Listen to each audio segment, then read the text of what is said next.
कदीम जंगल के बीचों बीच एक चालाक बंदर मनू रहता था, जो अपनी तेज अक्ल और चालाक हरकतों के लिए मशहूर था।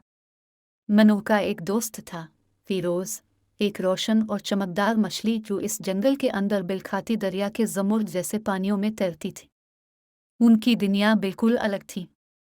मनू दरख्तों पर और फिरोज पानी में, मगर उनकी दोस्ती बहुत गहरी थी। जंगल के जानवर अक्सर उनकी दोस्ती पर हैरान होते कि कैसे मनू हर रोज दरिया के किनारे आकर फिरोज से बातें करता। एक दिन दोपहर को मनू एक दरख्त से नीचे उतर कर आया और उसके दिमाग में एक नया मंसूबा था। उसने एक देवमालाई फल के बारे में सुना था जिसे सुनहरी आम कहा जाता था, जिसे खाने से नाकाबिल यकीन हिकमत हासिल होती थी। कहा जाता था कि ये आम दरिया के बीच एक छुपे हुए जजीरे पर अलिफाकता है, एक ऐसा जजीरा जहां सिर्फ सबसे बहादुर ही पहुंच सकते हैं। मनू को इस आम का जायका चखने की लगन ने पागल कर दिया था। इसने सोचा, अगर मैं सुनहरी आम ढूंढ लूं तो सोचो कि मैं कितना अक्लमंद बन जाऊंगा।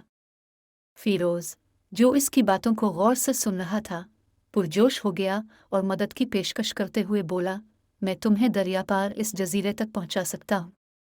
इन पानियों को मुझसे बेहतर कोई नहीं जानता। फिरोज की पीठ पर सवार होकर मनू ने दरिया का सफर शुरू किया।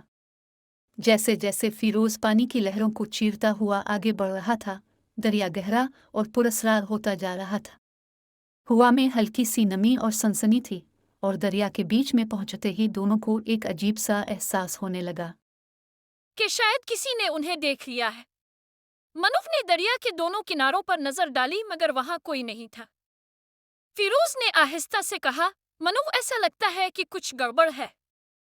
दरिया के बीचों बीच पहुंचकर अचानक पानी में तेज लहरें उठने लगें और एक ताकतवर मगर पुरस्रार आवाज गूंजी, कौन है जो मेरी सल्तनत में आया है? फिरोज और मनुफ ने चारों तरफ देखा तो पानी से एक देवहैकल मछली नमोदार हुई, जिसकी आंखें सुनहरी थी और उसके प्रों पर जादुई चमक थी। फिरोज ने सरगोशी की, ये दरिया का मुहाफिज है जो सिर्फ इन लोगों को आगे जाने देता है जिनका दिल सच्चा और नियत पाक होती है। मनुफ ने कांपते हुए कहा, हम दरिया पार एक जजीरे की तरफ जा रहे हैं जहां सुनहरी आम उगता है। मछली मुस्कुराई और बोली, अगर तुम्हें वो आम चाहिए तो तुम्हें 3 सवालात के जवाब देने होंगे, और अगर तुम जवाब देने में नाकाम रहे तो यहीं से वापस जाना होगा।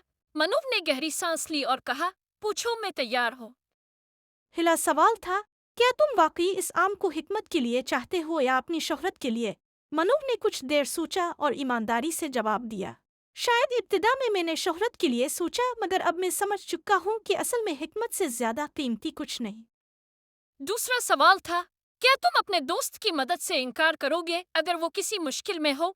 मनुफ ने फौरन जवाब दिया, नहीं, मैं अपने दोस्त की मदद हमेशा करूंगा, चाहे मुझे किसी भी मुश्किल से गुजरना पड़े। तीसरा और आखिरी सवाल था, अगर तुम्हें आम मिल जाए और तुम्हारी ख्वाहिश पूरी हो जाए तो क्या तुम दूसरों के लिए भी वो इल्म बांटने के लिए तैयार हो? मनुफ ने मुस्कुराते हुए कहा, जरूर, जो इल्म मुझे मिलेगा वो दूसरों की भलाई के लिए इस्तेमाल होगा। मछली ने इन जवाबात को सुनकर सर हिलाया और पानी की एक गहरी लहरें उनके चारों तरफ लिपटने लगे। जैसे ही लहरें थमे, उन्होंने देखा कि वो एक जादुई जजीरे के किनारे पर खड़े थे। आम का दरख्त उनके सामने खड़ा था, जिसकी शाखें सुनहरी आमों से भरी हुई थीं। मनुफ ने एक आम तोड़ा और एक छोटा सा हिस्सा चखा। अचानक इसे लगा कि इसकी अक्ल और शऊर में इजाफा हो गया है। वो कुदरत के भेद और दरिया की गहराइयों को समझने लगा। इसने एक आम फिरोज को भी दिया और दोनों ने आपस में फैसला किया कि ये हिकमत और दानाई का फल कभी लालच में नहीं, बल्कि हमेशा ईमानदारी और नेक नीति के साथ इस्तेमाल किया जाएगा। वापसी के सफर में मनुफ और फिरोज दोनों के दिलों में सुकून और इत्मीनान था, क्योंकि उन्हें इल्म हो चुका था कि असल दौलत हिकमत और दोस्ती की ताकत है। और यूं मनुफ और फिरोज ने वो राज हमेशा के लिए अपने दिल में महफूज कर लिया, और कभी किसी को उनके असल मकसद का पता नहीं चला। जंगल में ये कहानी एक मुइम्ना ही रही कि आखिर वो दोनों इस जजीरे से क्या लेकर वापस आए थे।